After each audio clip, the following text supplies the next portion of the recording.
Hi everyone, in this video we will see the PYQ of chapter 1 living bird for NEET 2023। पहले question इसमें दे रखा है जो 2011 में आया है कि कौन सा जो है एक्सक्लूसिव कैरेक्टरिस्टिक होती है लिविंग थिंग्स की। तो 3 जो है कैरेक्टरिस्टिक लिविंग थिंग्स की एक्सक्लूसिव होती है। एक होती है कॉन्शियसनेस, एक मेटाबॉलिज्म और एक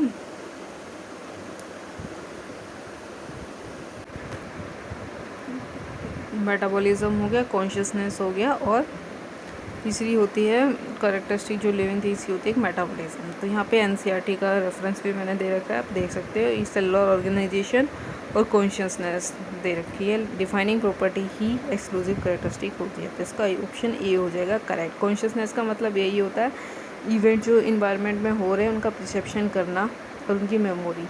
इसमें बी ऑप्शन अगर हम देखें तो वो दे रखा है कि मास का इंक्रीज़ होना, जो कि नॉन लिविंग थिंग्स में भी होता है, इसलिए एक्सक्लूसिव कैरेक्टरिस्टिक नहीं हुई। आइसोलेटेड मेटाबॉलिक रिएक्शन जो दे रखी है, अगर हम एनसीईआरटी में देखें आइसोलेटेड मेटाबॉलिक रिएक्शन जो दे रखी है ये नॉन लिविंग थिंग्स होती है, ये ना तो लिविंग होती है ना ही नॉन लिविंग होती है। तीसरा दे रखा है increase in mass from inside only, ये ग्रोथ होती है जो कि कैरेक्टरिस्टिक तो है लिविंग थिंग्स की, बट एक्सक्लूसिव कैरेक्टरिस्टिक नहीं होती। अब हम आते हैं अगले क्वेश्चन पे। लिविंग ऑर्गेनिज्म जो अनएक्सपेक्टेडली डिस्टिंग्विश कर सकते हैं नॉन लिविंग थिंग्स से, कैसे? क्योंकि वो टच को रिस्पॉन्स करते हैं। बाकी ग्रोथ दोनों में होती है, तो सेकंड ऑप्शन नहीं हो सकता। तीसरा इन्वायरमेंट के साथ इंटरेक्शन दोनों कर सकते हैं। चौथा रिप्रोडक्शन, लिविंग वाले जो है कुछ लिविंग वाले ऐसे होते हैं जो रिप्रोडक्शन नहीं करते, जो स्टेराइल होते हैं। सी ऑप्शन पे आता है बायोलॉजिकल ऑर्गेनाइजेशन स्टार्ट होती है सब माइक्रोस्कोपिक मोलिकुलर लेवल से। फोर्थ दे रखा है कि साइंटिफिक नेम जो लिखा हुआ है मैंगो का वो डिस्क्राइब किया था लीनियस ने, तो वो करेक्टली कैसे लिखा हुआ है। तो हमने बायोनॉमिकल नोमेनक्लेचर में देखा था कि साइंटिस्ट जिसने इसको डिस्क्राइब किया होता है उसका नाम हम लास्ट में लिखते हैं एब्रिवेटेड फॉर्म में। आप यहाँ पे देख सकते हैं एनसीईआरटी रेफरेंस लेके ये दे रखा है मैंगोफेरा इंडिका लिन, तो इसका करेक्ट ऑप्शन हो जाएगा मैंगोफेरा इंडिका लिन। फिफ्थ क्वेश्चन दे रखा है कि कौन सा जो है international code for botanical nomenclature के अगेंस्ट है, के रूल के अगेंस्ट है। तो अगर हम बोटेनिकल नोमेनक्लेचर के रूल्स देखें तो पहला रूल यही कहता है कि बायोलॉजिकल नेम जो है वो जनरली लैटिन में होते हैं और लिखे इटैलिक्स में जाते हैं। ये लेटनाइज होते हैं क्योंकि लैटिन से ड्राइव होते हैं। दूसरा दे रखा पहला वर्ड जो बायोलॉजिकल नेम में होता है जिसे जीनस बोलते हैं वो जीनस को रिप्रेजेंट करता है। सेकेंड वर्ड स्पेसिफिक एपिथेट को रिप्रेजेंट करता है। दोनों के दोनों वर्ड जो है जब उनका हेड रिटन किया जाता है तो सेपरेटली अंडरलाइन किया जाता है उनके लैटिन ओरिजिन को डिस्क्राइब करने के लिए और प्रिंट किया जाता है इटैलिक्स में। फोर्थ दे रखा है पहला वर्ड जीनस को रिप्रेजेंट करता है वो कैपिटल लेटर से शुरू होता है, जबकि सेकंड वर्ड स्मॉल लेटर से रिप्रेजेंट होता है। तो पहला ऑप्शन इसमें दे रखा है हैंड रिटन साइंटिफिक नेम जो है अंडरलाइन होने चाहिए, तो ये करेक्ट है। दूसरा दे रखा है जेनरिक या स्पेसिफिक नेम जो दोनों के दोनों स्मॉल लेटर से शुरू होने चाहिए, गलत दे रखा है। जेनरिक नेम जो है कैपिटल लेटर से स्टार्ट होता है और स्पेसिफिक नेम जो है वो स्मॉल लेटर से स्टार्ट होता है। सी दे रखा है साइंटिफिक नेम लैटिन होते हैं और इटैलाइज होते हैं, तो ये भी करेक्ट है। प्रिंट करते हैं मैंने इटैलिक्स में और लिखते हैं लैटिन लैंग्वेज में। हर एक स्पीसीज़ का जेनरिक नेम और स्पेसिफिक एपिथेट होता है, तो ये भी करेक्ट है। तो इसमें बी ऑप्शन इनकरेक्ट हो जाएगा। नेक्स्ट क्वेश्चन देखते हैं जो नीट 2016 में आया था। Nomenclature govern by certain universal law, कौन सा जो है यूनिवर्सल लॉ को एक्सेप्ट नहीं करता, कौन सा उसके अगेंस्ट है, तो ये बताया हमने। सबसे पहले देखा है बायोलॉजिकल नाम को हम किसी भी लैंग्वेज में लिख सकते हैं, तो ये इनकरेक्ट है। बायोलॉजिकल नेम को हम खाली इटैलिक्स में लिख सकते हैं। दूसरा दे रखा है जब उनको हम हैंड से लिखते हैं तो वो अंडरलाइन होनी चाहिए, तो ये करेक्ट है। दूसरा ये नेम जो है इन लैटिन में लिखते हैं और इटैलाइज होते हैं, तो ये भी करेक्ट है। पहला वर्ड जो होता है वो जीनस को रिप्रेजेंट करता है, सेकंड स्पेसिफिक एपिथेट को रिप्रेजेंट करता है, तो ये भी करेक्ट है। अब बात करते हैं आईसीबीएन का। आईसीबीएन की फुल फॉर्म क्या होती है, तो यहाँ पे हम एनसीईआरटी में देख सकते हैं। तो आईसीबीएन की फुल फॉर्म होती है international code for botanical nomenclature. तो फिर हम यहाँ पे ओफ भी यूज़ कर सकते हैं।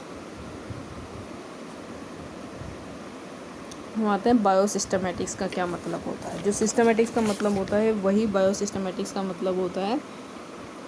सिस्टमैटिक्स मेनली इवोल्यूशनरी हिस्ट्री को अनकाउंट करती है। तो पहला ऑप्शन में तो ऐसा कुछ दे नहीं रखा, उसमें मॉर्फोलॉजिकल कैरेक्टर दे रखे हैं, दूसरे में सेटोलॉजिकल कैरेक्टर दे रखे हैं, तीसरे में फाइलोजेनी दे रखी है जो कि इवोल्यूशनरी हिस्ट्री होती है, पर सिस्टमेटिक्स इवोल्यूशनरी हिस्ट्री को ही कंसिडर करता है। सी पे आते हैं, जनरल प्लेंट्रम किसने लिखा था? ये आउट ऑफ एनसीईआरटी क्वेश्चन है, इसे हम ऐसे याद कर सकते हैं, रख सकते हैं, बेंथम एंड हुकर ने लिखी थी। होते लीनियस को किसके लिए क्रेडिट दिया गया था? तो बायनोमियल नोमेनक्लेचर के बारे में लीनियस ने बताया था। यहाँ पे हम देख सकते हैं कि बायनोमियल नोमेनक्लेचर सिस्टम किसने दिया था? तो कार्लस लीनियस ने दिया था। अगला क्वेश्चन भी यही है कि लीनियस ने एक सिस्टम ऑफ नोमेनक्लेचर दिया था, इसको हम बायनोमियल बोलते हैं। न्यू सिस्टमेटिक टर्म्स किसने दी थी? ये भी आउट ऑफ एनसीईआरटी क्वेश्चन है। वो हम आते हैं, मैच करना है कॉलम 1 को कॉलम 2 से। तो फैमिली में क्या होता है? ये क्वेश्चन कहाँ से बना है? ये क्वेश्चन बना है इस टेबल से। इस टेबल को देख के हम इस क्वेश्चन का आंसर बता सकते हैं। फैमिली, जैसे फैमिली में क्या आता है? फैमिली जो है, फैमिली के पीछे DAE आता है, तो ऑप्शन सी हो जाएगा करेक्ट। सॉरी, ऑप्शन ए, मतलब ए, कॉलम ए जो है थर्ड से मैच कर जाएगा, मुस्केडी। ऑर्डर डिप्टेरा, और क्लास होती है यहाँ पे इंसेक्टा, फाइलम है आर्थ्रोपोडा, तो यहाँ पे ऑप्शन ए करेक्ट हो जाएगा। टमाटो एंड पोटैटो के बीच में कॉमन कैरेक्टरिस्टिक मैक्सिमम कौन से लेवल पे होती है? तो मैक्सिमम कौन से लेवल पे होती है इनके बीच में कैरेक्टरिस्टिक? तो ये टमाटो और पोटैटो दोनों के दोनों जो है एक फैमिली, सेम फैमिली सोलेनेसी से बिलोंग करते हैं। इसके बाद इनकी कैरेक्टरिस्टिक डिफरेंट हो जाती है। तो जो ऊपर से नीचे आते हैं तो कॉमन कैरेक्टरिस्टिक जो है कम होती चली जाती हैं, मैक्सिमम होती है फैमिली के लेवल पे। अब आते हैं हम 15 क्वेश्चन पे, जो कि है which one of the following organism is scientifically correctly name correctly printed according to international rule for nomenclature and correctly describe. तो यहाँ पे प्लाज्मोडियम फैल्सीपैरम दे रखा है, सही से लिखा हुआ है, ये कैपिटल में है, ये प्लाज्मोडियम का पी और स्मॉल है फैल्सीपैरम। इकोलाई में देखें तो यहाँ पे जो जेनेरिक नेम है वो शॉर्ट फॉर्म में दे रखा है। फेलिस टिग्रिस की बात करें, फेलिस टिग्रिस भी यहाँ पे वैसे तो करेक्ट लिखा हुआ है, बट ये टाइगर नहीं है। टाइगर मुस्का डोमेस्टिका कॉमन हाउस लिजर्ड नहीं होती। अब आते हैं आगे, विच one of the following animal is correctly match with this particular taxonomy category. तो टाइगर की जो स्पीसीज होती है वो टिग्रिस होती है। हाउस फ्लाई का मुस्का जो है वो जीनस होता है, ना कि order. Cuttle fish Mollusca family से बिलोंग नहीं करती। क्लास मोलस्का क्लास फाइलम होता है, मोलस्का क्लास नहीं होती। और कटल फिश जो है मोलस्का से भी बिलोंग नहीं करती, आर्थ्रोपोडा फाइलम से बिलोंग करता है। ह्यूमन देखे तो ह्यूमन प्राइमेटा जो है ह्यूमन का ऑर्डर होता है, फैमिली नहीं होती। फैमिली जो है ह्यूमन की क्या होती है? होमिनिडी फैमिली होती है ह्यूमन की। अब आते हैं स्पीसीज जो है वो क्या होते हैं? स्पीसीज जो है real basic unit of classification होती है, real basic unit of classification होती है। अगर यहाँ पे ये ऑप्शन नहीं दे रखा होता तो हम लोवेस्ट यूनिट ऑफ क्लासिफिकेशन भी आंसर लगा सकते थे। Which of the following less general character as compare to genus. ऊपर से नीचे आते हैं तो जनरल कैरेक्टरिस्टिक कम होती चली जाती हैं, तो जीनस से नीचे खाली स्पीसीज़ आता है, तो स्पीसीज़ इसका आंसर हो जाएगा। अब आता है टैक्सोन, जो है यूनिट होती है ग्रुप ऑफ टैक्सोनॉमी की। सीक्वेंस ऑफ टैक्सोनॉमी कैटेगरीज का अगर सीक्वेंस देखिए तो ऊपर से नीचे क्या होता है? किंगडम, फाइलम, क्लास, ये भी दे रखा है, kingdom, phylum, class, order, family, genus, species. Phylum को प्लांट के केस में डिवीज़न बोलते हैं, तो यहाँ पे ऑप्शन डी करेक्ट हो जाएगा। Division, class, order, family. एक ट्राइब होता है जिसको फैमिली और जीनस के बीच में हम इंक्लूड करते हैं। टर्म फाइलम किसने दिया था? तो ये भी आउट ऑफ एनसीईआरटी है। ग्रुप ऑफ प्लांट और animal with similar trait of any rank, उसको बोलते हैं टैक्सोन। किसी भी रैंक के सिमिलर ट्रेट पे होगा तो उसे टैक्सोन बोलते हैं। टैक्सोन क्या है? टैक्सोनॉमी ग्रुप है किसी भी रैंकिंग का। बेसिक यूनिट और smaller taxon of taxonomy classification जो है वो स्पीसीज़ होती है। बेसिक यूनिट बोले या रियल यूनिट ऑफ क्लासिफिकेशन सब स्पीसीज़ होती हैं। स्टैटिक कॉन्सेप्ट ऑफ स्पीसीज़ किसने दिया था? तो लीनियस ने दिया था। अब आते हैं हम यहाँ पे मैच करना है हमें। सबसे पहले हमें दे रखा हर्बेरियम। हर्बेरियम क्या होता है? हर्बेरियम जो है एक शीट ऑफ पेपर होता है जिसमें प्लांट स्पीसीज को ड्राई, फ्रेश और प्रिजर्व किया जाता है।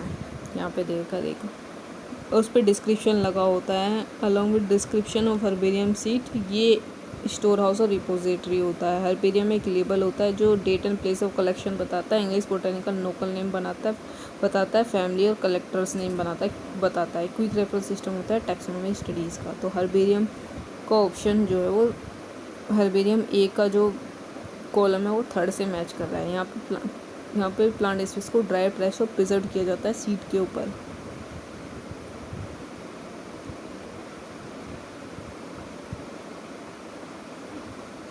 ड्राई प्रेस और प्रिजर्व किया जाता है सीड के ऊपर।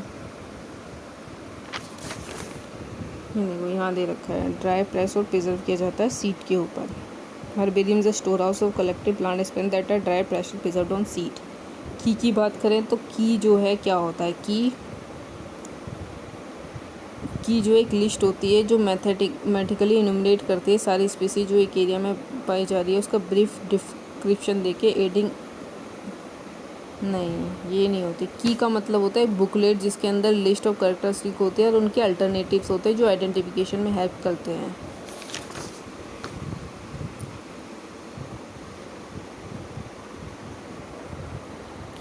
इसके बाद आता है म्यूज़ियम। म्यूज़ियम क्या होता है? म्यूज़ियम एक प्लेस होता है जहाँ पे प्रिजर्व प्लांट्स और एनिमल्स का जो है कलेक्शन होता है। प्रिजर्व प्लांट्स और एनिमल्स का कलेक्शन होता है। इसके बाद आते हैं कैटलॉग। कैटलॉग एनसीईआरटी में नहीं दे रखा तो इसका ऑप्शन सेकंड हो जाएगा। अब आते हैं लेबल ऑफ हर्बेरियम सीड के लेबल पे क्या मार्क नहीं होता। तो यहाँ पे देख सकते हैं क्या क्या मार्क होता है। मार्क होता है इस पर जो है English local and botanical name, family, collectors name, ठीक है, English botanical local name, family, collectors name और date of collection, date and place of collection. तो यहाँ पे हाइट ऑफ प्लांट का कोई जिक्र नहीं होता। विच of the following is not a correct statement. की टैक्सोनॉमिकल एट है जो आइडेंटिफिकेशन में हेल्प करती है स्पेसिमेन की, तो ये करेक्ट है, करेक्ट ऑप्शन है। दूसरा दे रखा है हर्बेरियम में dry press and preserve plant specimen होते हैं, ये भी करेक्ट ऑप्शन है, सीधा एनसीईआरटी में दे रखा है। तीसरा है बोटेनिकल गार्डन में कलेक्शन होता है लिविंग प्लांट का रेफरेंस के लिए, ये भी करेक्ट है, सीधी सीधी एनसीईआरटी की लाइन है। चौथा दे रखा है म्यूजियम में कलेक्शन होता है प्लांट एंड एनिमल के फोटोग्राफ का, तो ये इनकरेक्ट है। फोटोग्राफ यहाँ पे नहीं होते, यहाँ पे लिविंग स्पेसिमेन होते हैं प्लांट और एनिमल के, ये इनकरेक्ट हो जाएगा। अब क्या बात करते हैं हम, विच of the one of the most important function of botanical garden क्या होता है। बोटेनिकल गार्डन जो एक्सी2 कंजर्वेशन करवाता है, ये एनसीईआरटी में नहीं दे रखा तो इसको ऐसे ही हम याद रखेंगे। तो यहाँ पे कंप्लीट होते हैं PYQ ऑफ चैप्टर 1।